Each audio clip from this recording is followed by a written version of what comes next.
Kvasir's blood. Once upon a time there lived a man named Kvasir, who was so wise that no one could ask him a question to which he did not know the answer, and who was so eloquent that his words dripped from his lips like notes of music from a lute. For Kvasir was the first poet who ever lived, the first of those whose wise makers of songs, whom the Norse folk named skalds.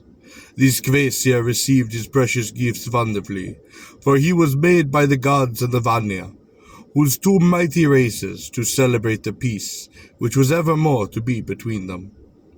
Up and down the world Kvasir travelled, lending his wisdom to the use of men, his brothers, and wherever he went he brought smiles and joy and comfort. For with his wisdom found the cause of all men's troubles, and with his songs he healed them. This is what the poets have been doing in all the ages ever since. Folk declare that every skald has a drop of Kvasir's blood within him. This is the tale which is told to show how it happened that Kvasir's blessed skill has never been lost to the world. Therefore two wicked dwarves named Fialia and Gala, who invade Kvasir his power over the hearts of men, and who plotted to destroy him. So one day they invited him to dine, and while he was there, they begged him to come aside with them, for they had a very secret question to ask, which only he could answer. Kvasir never refused to turn his wisdom to another's help, so nothing suspecting, he went with them to hear their trouble. Thereupon the sly pair of wicked dwarves led him into a lonely corner, and treacherously they slew Kvasir. And because their cunning taught them that his blood must be precious, they saved it in 3 huge kettles, and mixing it with honey made thereof a magic drink.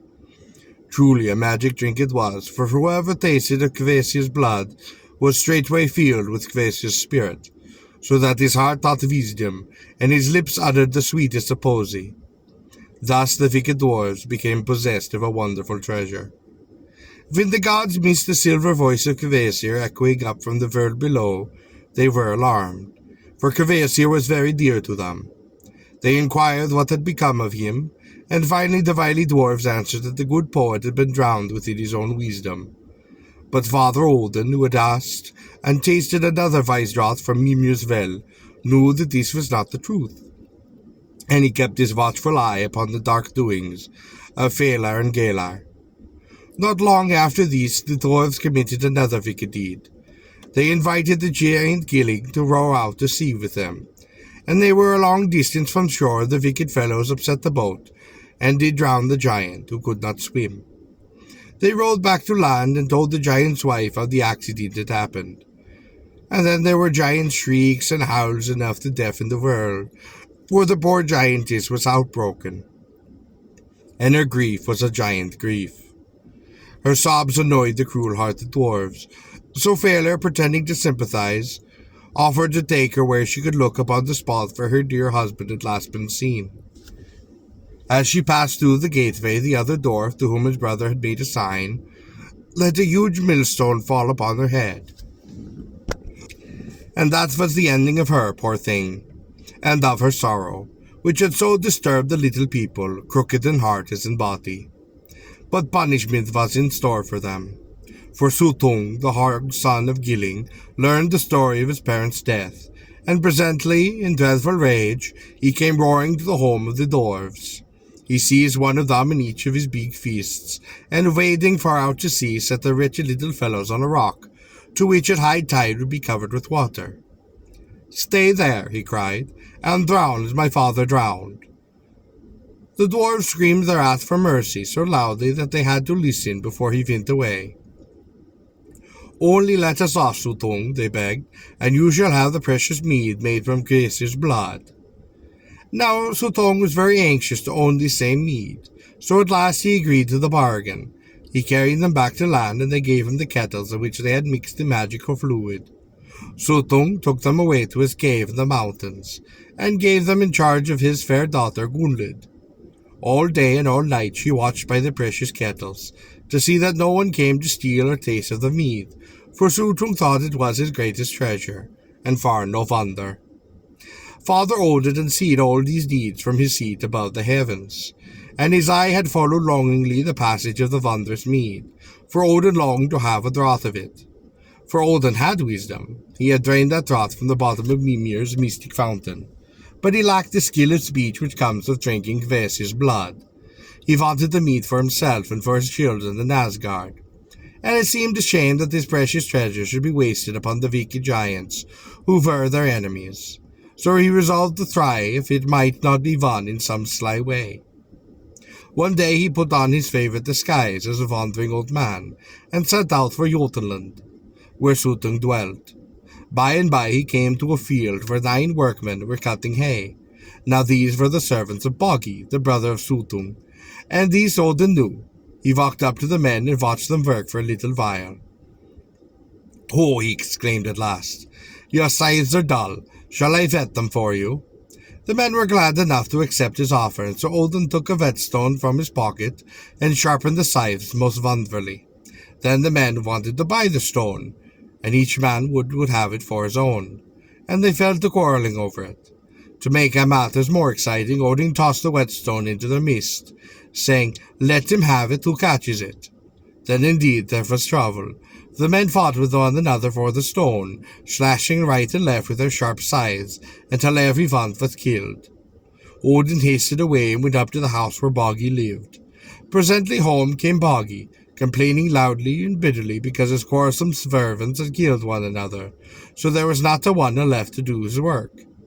"What am I going to do?" he cried. "Here it is mowing time, and I have not a single man to help me in the field." Odin spoke up. "I will help you," he said. "I am a stout fellow, and I can do the work of 9 men if I am paid the price I ask." "What is the price of which you ask?" inquired Bogi, for he saw that the stranger was a mighty man, and he thought that perhaps he could do as he boasted. "I ask that you get for me a drink of Suttung's mead," Odin asked. Bogi eyed him sharply. "Ah, you are one of the gods," he said, "or you would not know about that precious mead. Therefore I know that you can do my work, the work of 9 men. But I cannot give you the mead. It is my brother's. He is very jealous of it, for he wishes it all himself. But if you will work for me all the summer, when winter comes, I will go with you to Suttung's home and do what I can to get the draught for you." So they made their bargain. And all summer Father Woden worked in the fields of Bogi, doing the work of 9 men. When the winter came, he demanded his pay. So then they set out for Suttung's home, which was a cave deep in the mountain, where it seems not hard to hide one's treasure. First Bogi went to his brother and told him of the agreement between him and stranger, begging for a gift of magic mead, wherewith to pay with stout labor who had done the work of 9. But Suttung refused to spare him the taste of precious liquor. "This labor of yours is one of gods, our enemies," he said. "Indeed, I will not give him of the precious mead. What you thinking, brother?" Then he talked to Bogi till the giant was ready to forget his promise to Odin, and to desire only the death of the stranger who had come forward to help him. Bogi returned to Woden with the news that the mead was not to be had with Suttung's consent. "Then we must get it without his consent," declared Woden. "You must use your wits to steal it from under his nose. You must help me, Bogi, for you have promised." Bogi agreed to this, but in his heart he meant to entrap the Woden to his death. Woden now took from his pocket an auger, which was one used to bore holes. "Look now," he said, "you will bore a hole into the roof of Suttung's cave, and when the hole is large enough I will crawl through and get the mead." "Very well," nodded Bogi, and he began to bore into the mountain with all his might and main. At last he cried, "There, 'tis done!" The mountain pierced through. But when Odin blew into the hole to see whether it did indeed go through into the cave, the dust made by the auger flew into his face. Thus he knew that Bogi was deceiving him, and thenceforth he was on his guard, which was fortunate. "Try again," said Odin sternly. "Bore a little deeper, friend Bogi." So Bogi went to work once more, and this time when he said the hole was finished, Odin found that the word was true, but the dust blew through the hole and disappeared within the cave. Now Odin was ready to try the plan for which he had been forming. Odin's wisdom taught him many tricks, and among them he knew the secret of changing his form into that of any he chose. He turned himself into a a long, slender, wriggly worm, just small enough to be able to enter the hole the boggy had pierced. In a moment he had thrust his head into the opening, and is wiggling out of sight before Boggy had even guessed what he meant to do. Boggy jumped forward and made a stab at him with the pointed auger, but it was too late. The worm's striped tail quivered and out of sight, and Boggy's wicked attempt was spoiled. When Odin had crept through the hole, he found himself in a dark, dampened cavern, where at first he could see nothing. He changed himself back into his own noble form, and then he began to hunt about for the kettles of magic mead.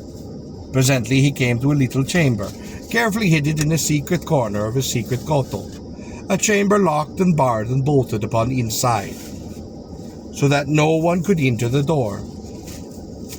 Soothing had never thought of such a thing as that a stranger might enter by hole in roof.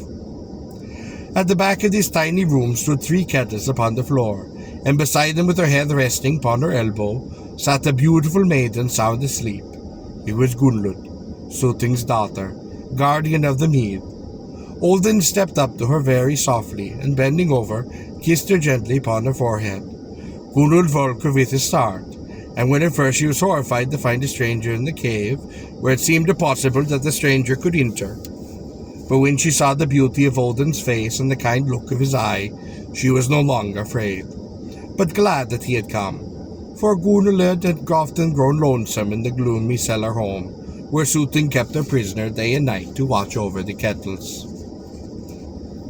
"Dear maiden," said Volden, "I have come a long, long distance to see you. Will you not bid me stay a little while?" Gunlud looked at him kindly. "Who are you, and whence do you come so far to see me?" she asked. "I am Volden from Asgard. The way is long and I am thirsty. Shall I not taste the liquor which you have there?" Gunlud hesitated. "My father bade me never let soul taste of mead," she said. "I am sorry for you, however, poor fellow. You look very tired and thirsty. You may have a little sip." Then Odin kissed her and thanked her, and tarried there with such pleasant words for the maiden, that before he was ready to go she granted him what he asked. 3 draughts, only 3 draughts of the mead. Now Odin took up the fierce kettle to drink, and with 1 draught he drained the whole. He did the same by next and next, till before she knew it, Gunlud found herself guarding 3 empty kettles. Odin had gained what he had come for, and it was time for him to be gone before Soothing could come to seek him in the cave. He kissed fair Gunlud once again, with a sigh to think that he must treat her so unfairly. Then he changed himself into a vehicle, and flew to carry the precious mead home to Asgard. Meanwhile, Boggy had told the giant Soothing how Odin had wormed and pierced through into his treasured cave, and when Soothing, who was watching, saw the great eagle fly forth, he guessed who this eagle must be. Soothing also put on an eagle's plumage, and the wonderful chase began. Whir and whir, the 2 enormous birds winged their way toward Asgard, Soothing close upon the other's flight. Over mountain they flew, and the world was darkened as if by the patches of heavy storm clouds, while the trees, blown by breeze from wings, swayed and bent almost to the ground.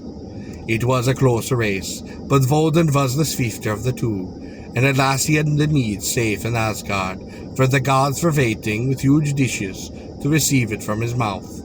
Soothing was so close upon him, however, that he jostled Woden as he was filling the last dish, and some of the mead was spilled about in every direction over the world. Men rushed from afar, and near to taste of those wasted drops of Kvasir's blood, and many had just enough to make them dizzy, but not enough to make them wise. Those folk are poor poets, makers of bad verses, whom one finds to this day satisfied with a meager stolen portion, scattered drops of sacred wrath. The mead that Woden had captured he gave to gods, a wondrous gift, and that in turn cherished it as their most precious treasure. It was given into the special charge of old Bragi of Whitebeard, because his taste of magic mead had made him wise and eloquent above all others. He was the sweetest singer in all of Aesir, and his speech was poetry. Sometimes Bragi gave a draught of Kvasir's blood to some favored mortal, and when he also became a great poet. He did not do this often, only once or twice in the memory of an old man, for the precious mead must be made to last a long, long time, until the world be ready to drop to pieces, because this world without its poets would be a too dreadful place to imagine.